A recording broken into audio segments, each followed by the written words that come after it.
Look, the overwhelming majority of horror franchises, even really good ones, usually end up falling off at some point, where there's at least one dud sequel that most of the fanbase prefers to not even talk about. But there are exceptions, my friends. Those precious few horror franchises where every single entry is in the very least decent. Like these ones right here. Because I am Gareth, this is What Culture Horror, and here are 10 horror franchises where every movie is good. Number 10, Evil Dead. Though the Evil Dead franchise has released only 5 movies over the span of almost 45 years, each of them has been in the very least very good, and absolutely brought something fresh to the table. The original is of course the best known, but actually not the first cabin in the woods horror movie, while Evil Dead 2 is a gloriously over-the-top reimagining of that setup, with Sam Raimi pulling out every deranged, slapstick-infused trick in the book.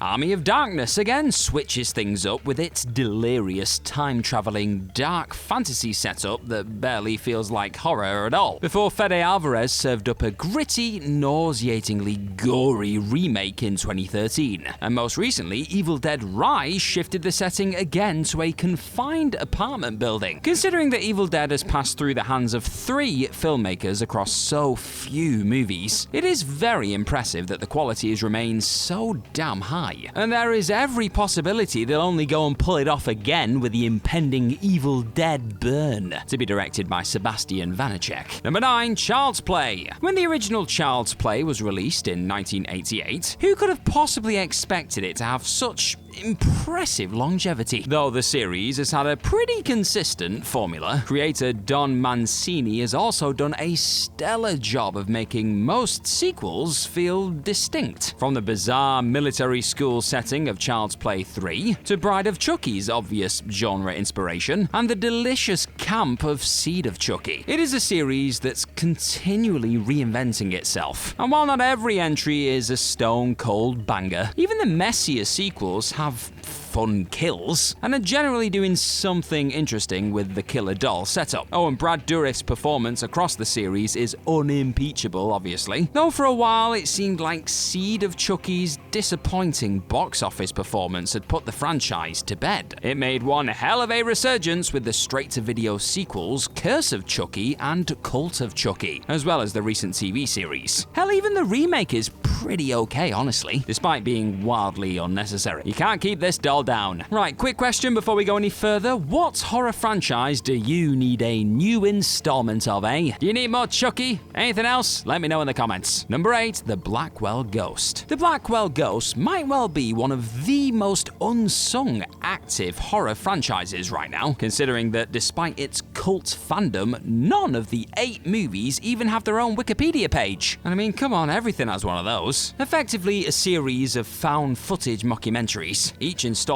of The Blackwell Ghost stars filmmaker Turner Clay as a fictionalized version of himself, who investigates various spooky happenings. Since 2017, Clay has produced 8 movies of a shockingly consistent quality, which, despite their extremely low budgets, succeed thanks to Clay's appealing personality and the simple but efficient nature of the central scares. It also helps that most of the Blackwell Ghost films are just barely an hour long, ensuring they respect the audience's time and almost never outstay their welcome. Clay isn't pushing the boat out with these movies, but he is delivering impressively solid lo-fi chills every single time. Number 7, Terrifier. When Terrifier was first released back in 2018, few could have ever anticipated the pop culture phenomenon that it would become. But between its outrageous practical gore and instantly iconic antagonist in Art the Clown, filmmaker Damien Leone proved what could be achieved on a shoestring budget with fierce determination. Terrifier was enough of a success that the decidedly bigger budget Terrifier 2 was released in 2022, and was an altogether slicker, more epic outing which also one-upped the gloriously revolting gore effects. And then the Christmas-themed Terrifier 3 released last year to solid acclaim once again, as well as a mind-boggling box office gross of over $90 million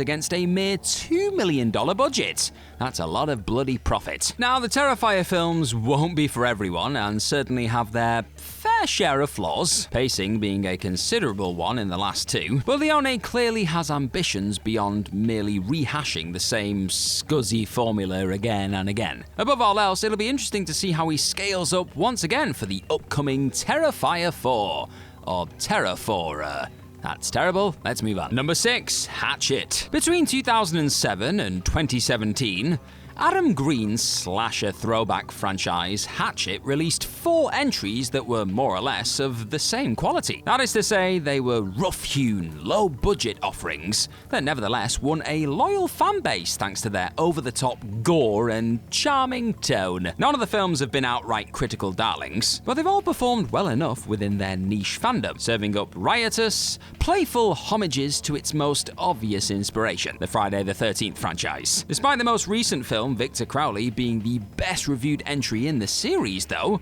and also proving to be a commercial success according to Green, we've gone the better part of a decade without a new Hatchet. In an interview back in June, however, Green suggested that behind the scenes issues were to blame, stating that the series needs to be under new management before a 5th Hatchet can go into production. Here's hoping the red tape gets navigated soon enough and Green delivers another off-the-wall sequel, eh? If you're having a good time looking at these horror franchises that just don't miss, then hit that subscribe button down below for even more of these kind of what culture horror videos. Number 5, 28 Days Later.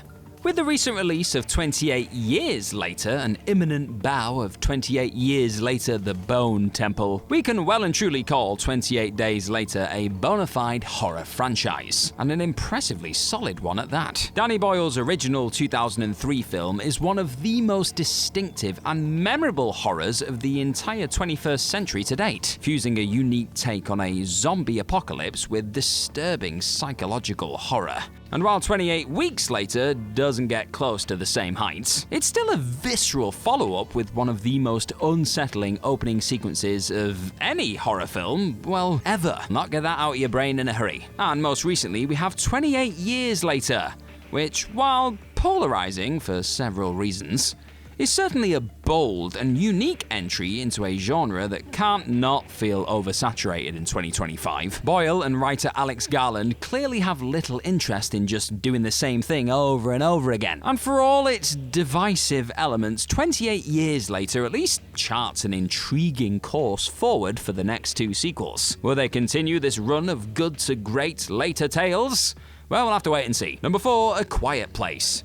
John Krasinski made himself instant horror royalty with 2018's A Quiet Place, a gut-wrenchingly tense post-apocalyptic monster movie propelled forward by its sound-sparse approach and superb performances. Never has eating popcorn in a cinema been so stressful. A Quiet Place Part 2 similarly delivered the goods in 2021, and while it lacked some of its predecessor's freshness, it benefited from bringing the brilliant likes of Cillian Murphy and Jimon Hounsou into the fold. And then there was last year's prequel spin-off, A Quiet Place Day One, which, despite the frustration from some fans that Krasinski didn't immediately press on with Part 3, ultimately served up a surprisingly affecting, poignant, character-driven story that's arguably the most emotionally rich of the 3 movies. A Quiet Place Part 3 was recently dated to release on July 9th, 2027, and considering the 100% hit rate so far, there is little reason to doubt that Krasinski will close the original trilogy out in satisfying fashion, regardless of whether the series continues with spin-offs. Number 3, It's Alive!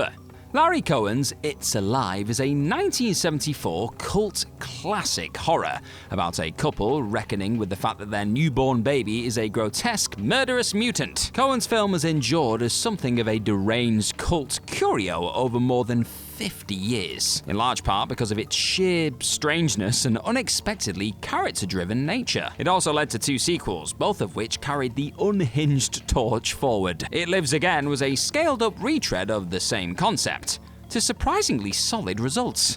And threequel, It's Alive 3: Island of the Alive, splintered off in a totally insane and unexpected direction. None of the It's Alive trilogy were critical bangers, but the films do retain a solid rep among the horror community for their surprising commitment to exploring social themes, and also the innately bizarre nature of Coen's execution. As an example of thoughtful, bewildering, low-budget horror craftsmanship, it is a genuinely strong trilogy you should not sleep on. So stop sleeping and be alive! Number 2, VHS. The VHS franchise is a bit like pizza, really, because even when it's not that great, it's still pretty good. I bloody love pizza. Anyway, so that might sound like a bit of a backhanded compliment, but VHS is basically the horror anthology franchise to rule them all, having produced 8 installments in the span of 13 years. While there's a fundamental inconsistency to horror anthologies that even VHS can't escape, each of the 8 films has at least a couple of outstanding shorts that make it well worth sitting through the rest. Yes, even the oft-maligned VHS viral. VHS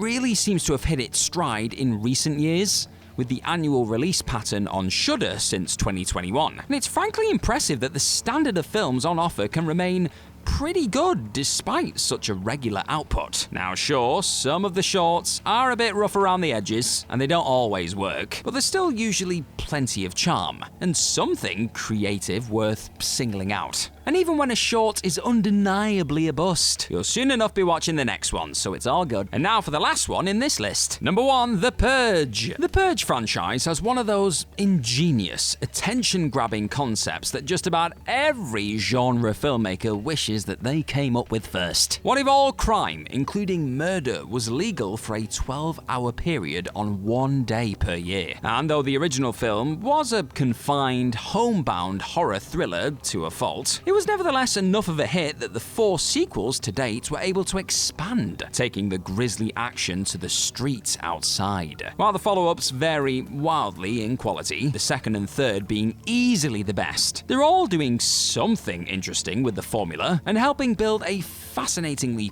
pulpy, mayhem-filled world. A 6th Purge has been in the works for a few years now, but not yet materialized, though with the franchise maintaining the same screenwriter, James DeMonico, across all installments, there's a good chance he nails it again, right? Okay, so not every movie succeeds as well as each other, but as part of a wider tapestry of ultra-violent urban chaos, the Purge movies make for a thrilling collection.